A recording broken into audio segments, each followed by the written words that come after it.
incredible story about justice, courage, and the moment racism got exposed, smash that like button and subscribe to our channel. A voice called out. It was Tyler Bennett, a tall white boy with perfectly styled blonde hair and an expensive designer backpack. His friend Derek Williams stood next to him, laughing before anyone had even made a joke. They were looking at Aisha Martinez. Aisha was 16 years old, mixed race, and absolutely beautiful.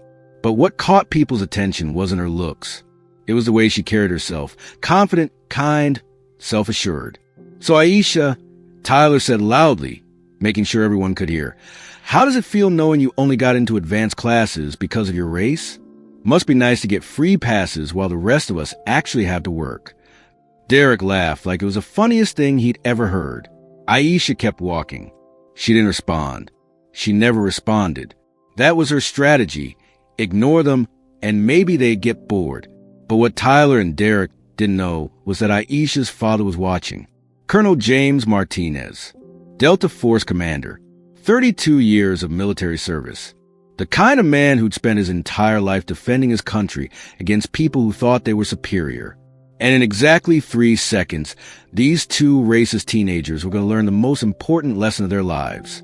Like and subscribe right now, because this moment will change everything. Aisha Martinez came from an unusual family. Her father, Colonel James Martinez, was born and raised in Detroit. His own father had worked on the assembly line at Ford Motor Company. His mother had been a nurse at Beaumont Hospital. They weren't wealthy. They weren't privileged, but they were hardworking, and they'd raised their son to believe in the value of education and service. At 18 years old, James Martinez had enlisted in the United States Army. He'd been a natural soldier, smart, quick-thinking, disciplined, and fearless. By the time he was 25, he'd earned the right to join Delta Force, one of the most elite military units in the world.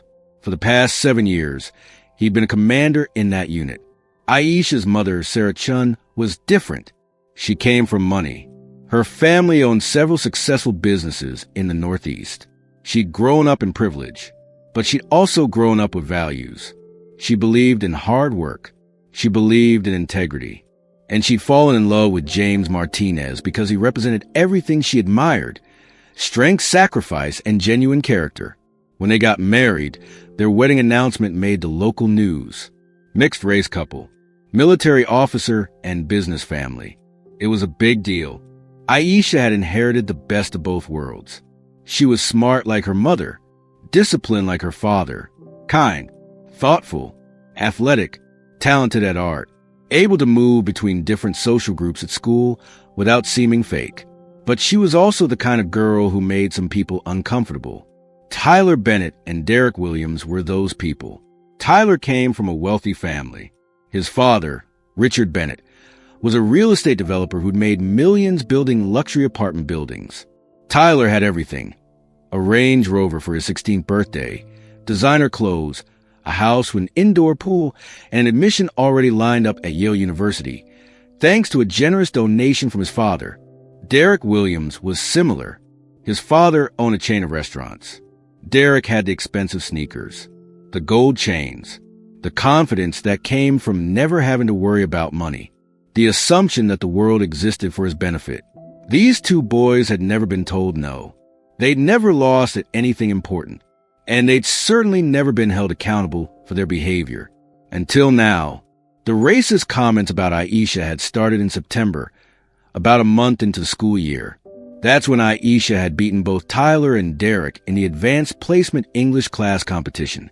The teacher had selected the top 3 essays to be submitted to a national writing competition. Aisha's essay came in first. Tyler's came in third. Derek didn't make the top 3 at all. Tyler couldn't accept it. In his mind, he'd written a better essay. He was smarter. He was more deserving. So if Aisha had beaten him, it had to be because of something unfair. It had to be because she was a minority and the teacher was giving her points for diversity. There's no way her essay was actually better. Tyler had said to Derek in the locker room that day, "The teacher's just trying to look progressive. She probably felt bad for her or something." Derek had agreed, and from that moment on, the two boys had started a campaign against Aisha. The comments started small. Nice diversity, higher energy today, Tyler would say as she walked past. I heard they lowered the standards for minority students. Derek would whisper loudly enough for her to hear. Affirmative action is such bullshit. People like her should have to compete on an even playing field, Tyler would say in class. Over 3 months, the harassment had escalated. The comments became crueler, more personal, more hateful. Other students noticed. Some had told teachers. Some had told their parents.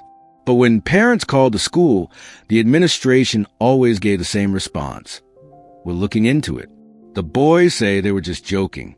We don't have enough evidence to take disciplinary action. The truth was that Tyler's father had made a large donation to the school's new athletic facility. Derek's father had catered several school events at no cost. Money had a way of making problems disappear. So the harassment continued. Aisha had talked to her mother about it. Sarah had been furious. She wanted to march into the school and demand action. But Aisha had asked her not to. I can handle it, Mom, Aisha had said. I don't want to be known as the girl who ran to her parents. She'd also asked her father not to get involved. This was the hardest conversation. Colonel Martinez had listened as his daughter told him about the comments, about being called an affirmative action hire, about having her accomplishments minimized, about being made to feel like she didn't belong at a school where she was getting straight A's. His jaw had clenched. His hands had balled into fists. For a moment, Sarah thought he might drive to the school right then and there. But then he'd looked at his daughter, really looked at her. I'm proud of you for handling this with grace, he'd said. And I respect you for asking me to let you fight your own battles. But I want you to know something. Good people always win in the end. Always. It might not be today. It might not be this month. But truth and character always prevail over hate and ignorance. He'd hugged her. You're stronger than they are. Never forget that. What Colonel Martinez hadn't told his daughter was that he'd been paying attention to everything. He'd noticed when she came home quieter than usual. He'd read the social media posts that students had tagged her in.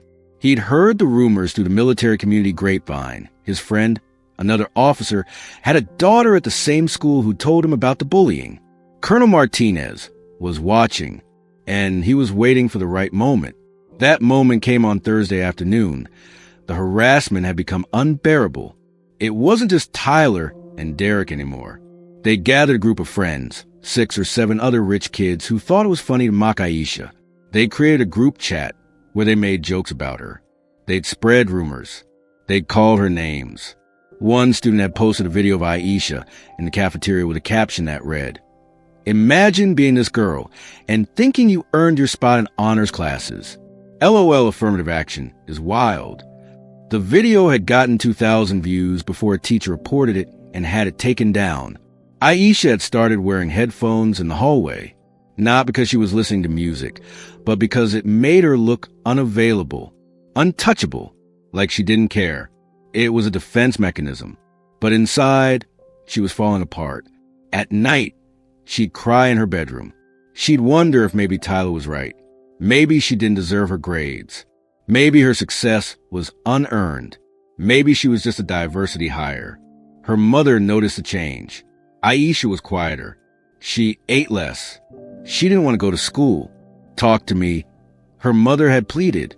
Please, tell me what's going on. And Aisha had broken down. She'd told her mother everything. The comments, the rumors, the feeling of not belonging, the exhaustion of having to prove herself every single day. Sarah had cried with her daughter. This is not okay, she'd said.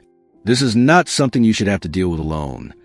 She wanted to call the school immediately. She wanted to call a lawyer. She wanted to call her husband and let him handle it with the kind of authority only a Delta Force commander could bring. But Aisha had asked her not to. Just give me until next week, she'd said. Please. I think Tyler and Derek have a big presentation in Mr. Harrison's class. If they bomb it, maybe they'll finally understand that not everything is about race. Sometimes you just have to work hard. Sarah had reluctantly agreed. What neither of them knew was that Colonel Martinez had been informed of the situation, not by his daughter. She would never break her promise to keep him out of it. but by his wife, who couldn't stand watching her daughter suffer anymore. "James, I can't do this," Sarah had told him. "I can't watch our daughter get attacked every day while we sit back and do nothing. You need to intervene." Colonel Martinez had listened. He'd understood his wife's pain, but he'd also understood his daughter's wish to handle this herself. "I will go to the school," he'd said, "but I'll do it carefully. I won't embarrass her. I'll just observe." He called the school and requested a meeting with the principal, claiming he wanted to understand how the school handled bullying situations. The principal had been happy to meet with him, a decorated military officer, showing interest in school policy. That looked good for the principal. But Colonel Martinez hadn't shown up for that meeting. Instead, he decided to observe the situation firsthand. He'd arranged to pick his daughter up from school one day to take her out for dinner. He'd arrived at school at 2:45 p.m., just as classes were changing. He'd walked through the hallways in his dress uniform. People had stared. Teachers had nodded in respect. Students had whispered to their friends about the military officer walking around the school. Colonel Martinez had positioned himself near Aisha's locker, pretending to check his phone, but really watching everything. And that's when he saw it. Tyler and Derek and their group of friends had surrounded Aisha at her locker. She was trying to get her books for her next class, but they were blocking her way. "So Aisha," Tyler was saying, loud enough for everyone to hear, "I've been thinking about that essay competition. I looked at the rubric the teacher used, and it's basically impossible for me to have lost to you unless she was doing affirmative action." "Yeah," Derek chimed in. "My dad's a judge in another writing competition, and he says the same thing happens all the time. They give minorities higher scores to look progressive." Tyler stepped closer. "You know what I think? I think you should be grateful. Without affirmative action, you wouldn't be in this school. You wouldn't be in honors classes. You'd probably be at some regular school where you actually belong." The hallway had gone silent. Students were watching. Some had their phones out, recording. Aisha's eyes had filled with tears. Not tears of sadness. Tears of anger and frustration. Her hands were shaking. "My father earned everything he has," she said quietly, her voice trembling. "He doesn't need affirmative action. He's a Delta Force commander. He's earned more respect and accomplished more than both of your fathers combined." "Yeah, whatever," Derek said dismissively. "Your dad's probably only in Delta Force because the military needed to fill a diversity quota. They want to look progressive, so they let people like him in." That was the moment everything changed. Colonel Martinez stepped forward. His movements were calm, deliberate, measured. The hallway seemed to sense the shift in energy. "Excuse me," Colonel Martinez said. His voice wasn't loud, but it carried the kind of authority that made even teachers straighten up. "I am Colonel James Martinez, United States Army, Delta Force, and you just insulted not only my daughter, but my 32 years of military service." Tyler and Derek's faces went white. The color literally drained from their faces. "I have spent more than 3 decades defending this country," Colonel Martinez continued, walking slowly toward them. "I have fought in wars across the Middle East. I have trained some of the most elite soldiers in the world. I have bled for this nation. And I have done all of that so that people like you could have the freedom to go to school, get an education, and hopefully become better people than you currently are." He was standing directly in front of them now. They were taller than him, but they felt incredibly small. "My daughter," Colonel Martinez said, pointing directly at Aisha, "is smarter, more accomplished, and has more character than both of you combined. She got into advanced classes because she earned her grades. She won that essay competition because her writing was superior, not because of her race, because of her effort, her intelligence, her skill." Tyler tried to say something. "Sir, we were just—" "You were being racist," Colonel Martinez interrupted. "You were bullying a girl because you couldn't accept that she's smarter than you. And you were doing it publicly in front of witnesses, thinking there would be no consequences." He looked at both of them directly. "I could make this very easy. I could contact your parents. I could contact the school board. I could have a conversation with military contacts I have who sit on various boards in this city. I could make sure that neither of you gets into a good university. I could derail your futures with a few phone calls. Derek looked like he might throw up. But I'm not going to do that, Colonel Martinez said, because that would be lowering myself to your level. Instead, I'm going to walk away, and I'm going to let you learn a very important lesson. He paused. That lesson is shame, he said quietly. Real shame. Shame from your peers. Shame from your parents when they find out what kind of people you really are. And most importantly, shame from yourselves when you grow up and understand how hateful and small-minded you were. He looked at Aisha. Come on, sweetheart, let's get out of here. Colonel Martinez put his arm around his daughter's shoulders and walked away, leaving Tyler and Derek standing in the middle of the hallway, completely stunned. The hallway had fallen completely silent. Then, slowly, students started to clap. First a few, then more.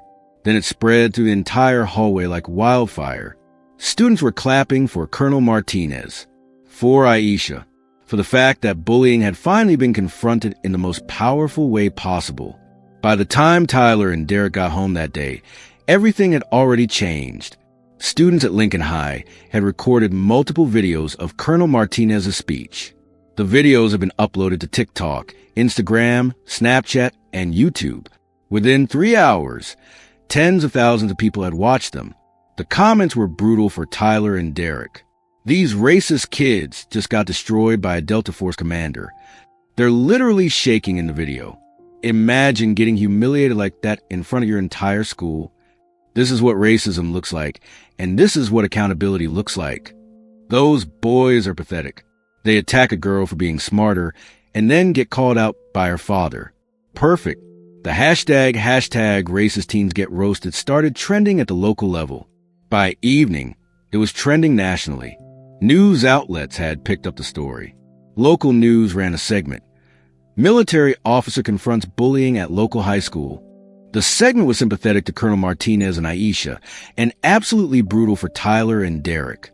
They were named. Their faces were shown. Their parents were contacted by reporters. Richard Bennett, Tyler's father, was furious. But he wasn't furious at Colonel Martinez. He was furious at his own son. You did what? He'd shouted when Tyler came home. You bullied a girl? Based on her race? Do you understand how ashamed I am of you right now? Do you understand that your behavior just made national news? Richard had never been so angry. His son's behavior reflected on him, on his business, on his reputation. You're grounded indefinitely, Richard had said, and you're going to write an apology letter to Aisha and her father, and you're going to mean it. Derek's father had reacted similarly. He'd picked Derek up from school. School officials had called him immediately and hadn't said a word for the entire drive home. The silence had been somehow worse than yelling. Your mother's cry in her room. Derek's father had finally said when they got home, she's ashamed of you. I'm ashamed of you. And by tomorrow, half the city will be ashamed of you too. Derek had broken down. He'd cried harder than he'd cried since he was a little kid. On Friday morning, neither Tyler nor Derek showed up to school. Their parents had decided it was best to keep them home while the situation blew over. But it didn't blow over. On Friday afternoon, the principal called an emergency assembly. Every single student in the school, about 1,200 students, was called to the gymnasium. Principal Rodriguez stood at the podium with tears in her eyes. We had an incident at this school yesterday, she said. An incident that involved bullying, racism, and discrimination. I want to be very clear. This behavior is not acceptable. It will not be tolerated, and it will have consequences. She announced that the school will be implementing new anti-bullying policies, new consequences for racist speech, and mandatory workshops for any student who engaged in this type of behavior.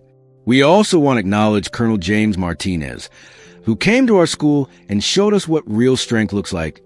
The principal continued. Real strength is standing up to injustice. Real strength is protecting others. Real strength is refusing to accept racism, even when it might be easier to look the other way. The entire gymnasium erupted in applause. Aisha sat in the bleachers, tears streaming down her face. Her father had been right. Good people do win in the end. 2 weeks later, Aisha received apology letters from both Tyler and Derek.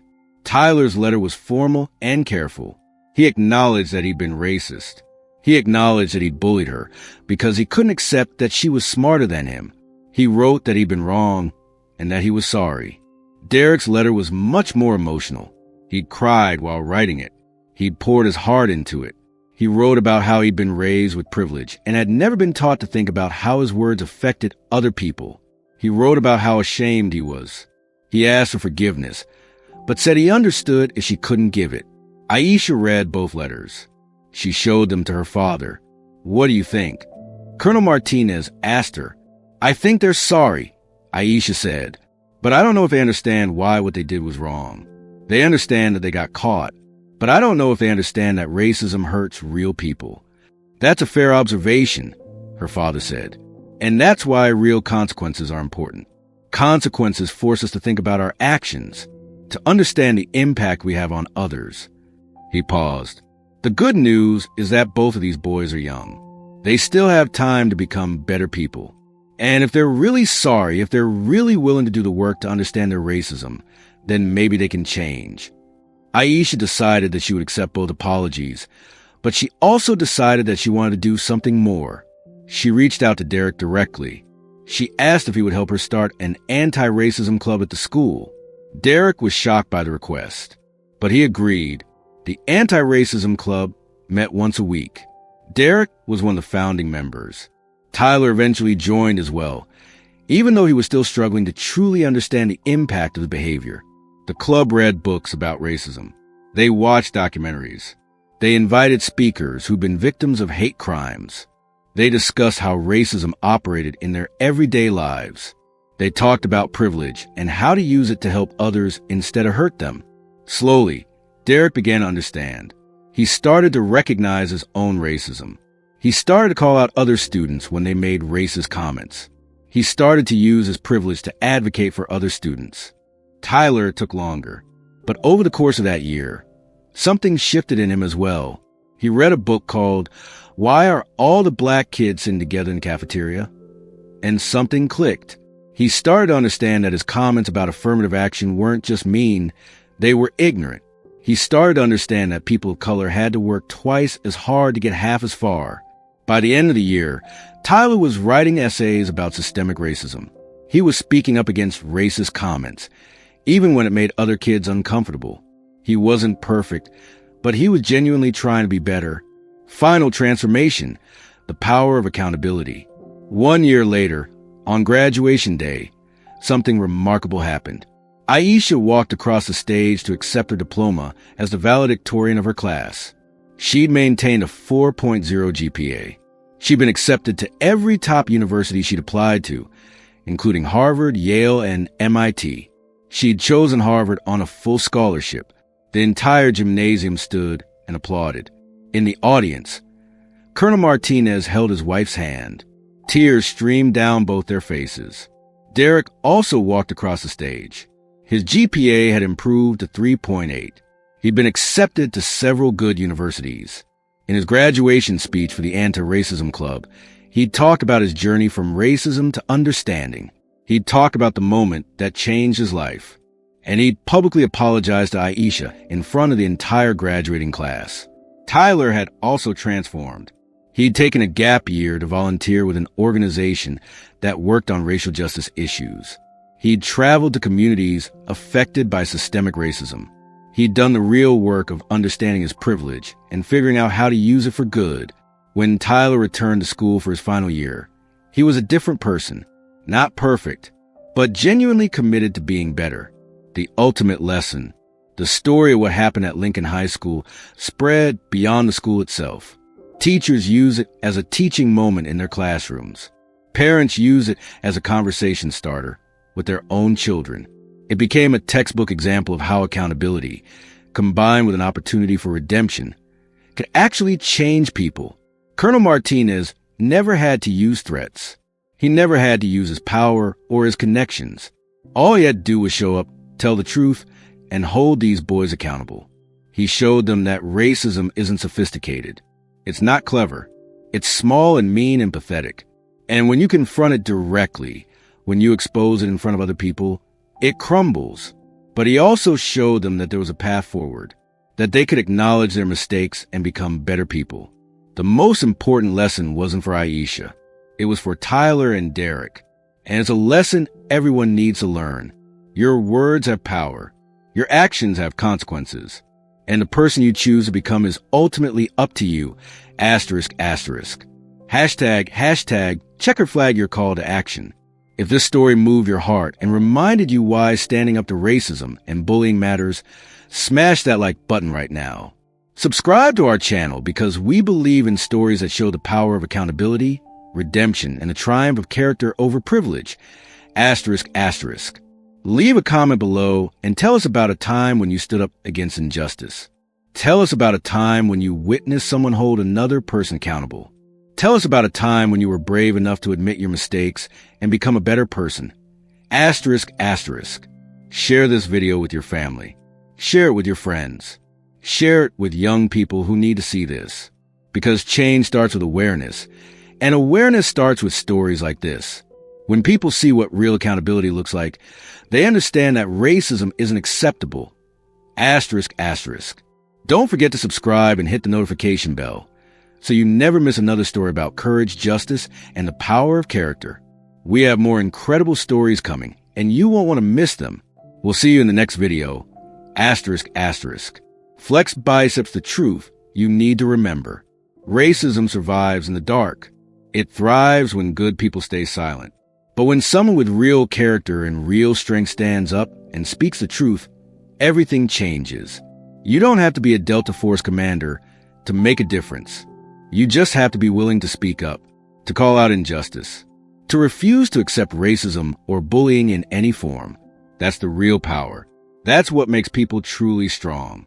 That's what creates change. Like, subscribe, share, and be part of the solution. One video at a time. We're building a better world. Asterisk, asterisk.